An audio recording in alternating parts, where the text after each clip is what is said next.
Hello friends, welcome to trending talk. और आज हम बात करने वाले हैं एक्स्ट्रॉर्डिनरी बिजनेसमैन रतन टाटा के बारे में।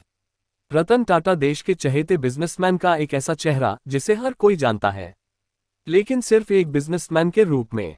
उनके निजी जीवन के बारे में शायद ही कोई जानता होगा, इसलिए हर कोई उनके जीवन से जुड़ी कहानी को अपने शब्दों में सबके सामने उतारना चाहता है।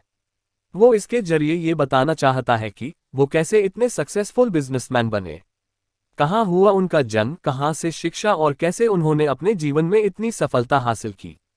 ऐसा क्या है कि आज लोग उनके बारे में जानने के लिए इतने उत्सुक हैं। ऊंचाइयों को छूने वाले बिजनेसमैन रतन टाटा आखिर कैसे हुए लोगों के बीच इतने प्रसिद्ध। रतन टाटा के जीवन के कुछ ऐसे ही पहलुओं पर आज हम नजर डालेंगे। रतन टाटा का प्रारंभिक जीवन।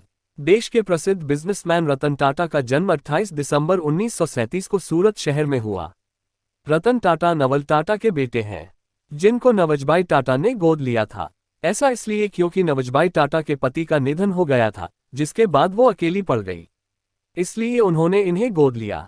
जब रतन टाटा 10 साल के और उनके छोटे भाई जिमी टाटा 7 साल के थे, तो उनके माता पिता 1940 में एक दूसरे से अलग हो गए, जिसके कारण दोनों भाइयों को भी अलग होना पड़ा।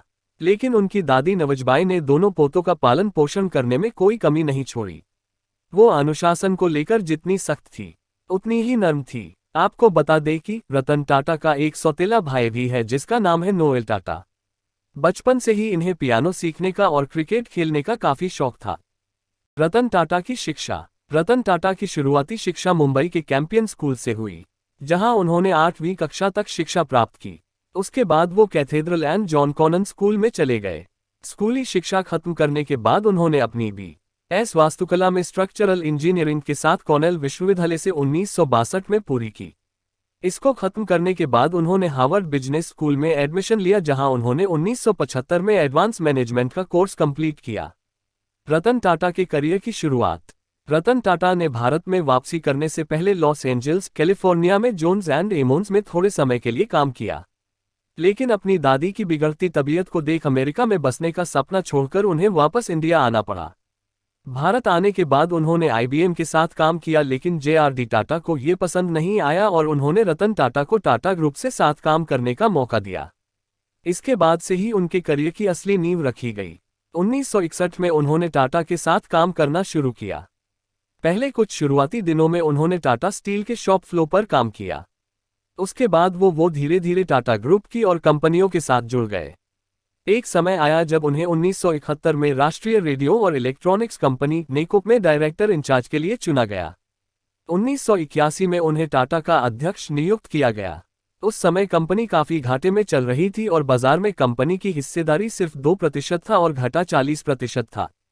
कुछ साल बाद रतन टाटा ने कंपनी को काफी मुनाफा पहुंचाया।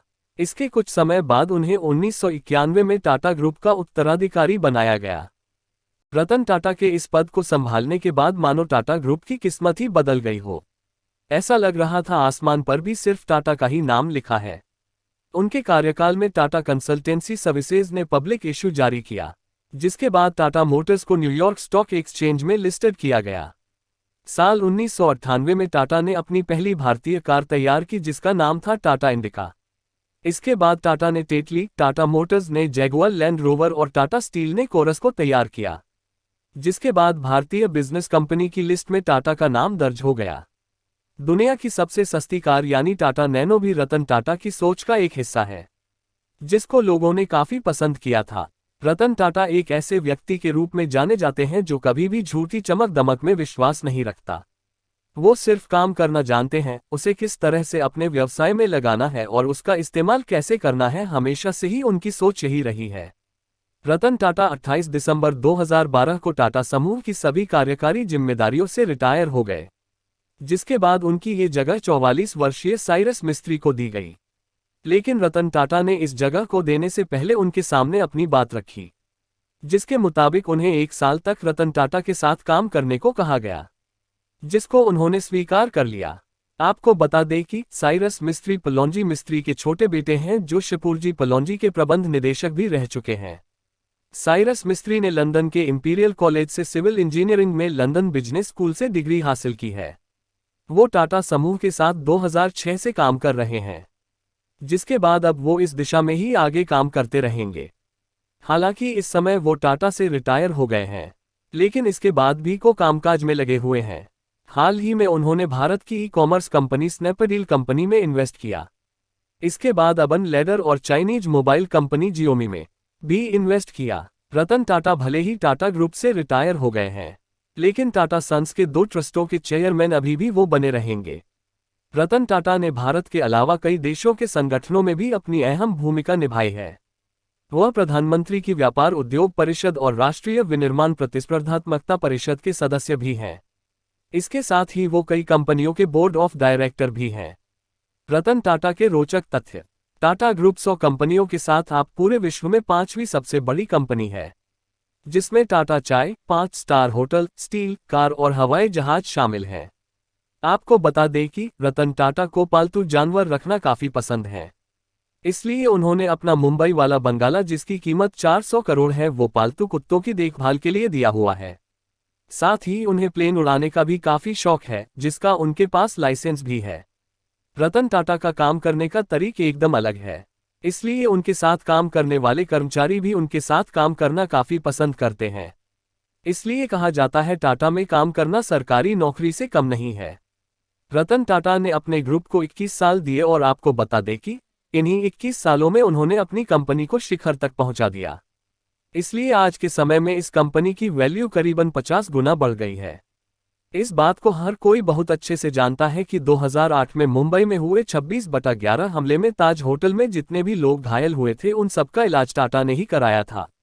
26/11 के हमले में होटल के आसपास जो लोग भी दुकान या ठेला लगाते थे, उनकी मदद के लिए भी टाटा ग्रुप आगे आया था और उन्होंने उनको मुआवजे के तौर पर मदद की थी। 26/11 आतंकवादी हमला शायद ही मुंबई वासी भूल पाए, खासकर वो लोग जो इसमें बंदी बने। इनमें ताज होटल का स्टाफ भी शामिल था। इसलिए जितने भी दिन होटल बंद रहा, उतने दिन का वेतन टाटा की ओर से कर्मचारियों को दिया गया। रतन टाटा की कुल संपत्ति। अगर हम टाटा ग्रुप की सभी कंपनियों के मार्केट वैल्यू की बात करें तो एक अनुमान के हिसाब से जितनी उनकी कंपनियां हैं, उनकी मार्केट वैल्यू 17 लाख करोड़ रुपए होगी। एक रिपोर्ट के मुताबिक उनकी कुल संपत्ति $117 बिलियन यानी करीबन 8.25 लाख करोड़ है। रतन टाटा इसमें से 65% पैसा लोगों की मदद करने के लिए दान देते हैं। यही कारण है कि वो दुनिया के अमीर व्यक्तियों में शामिल नहीं है, लेकिन लोग उन्हें दिल का बहुत अमीर मानते हैं। इसलिए वे दान के मामले पूरी दुनिया में अमीर है।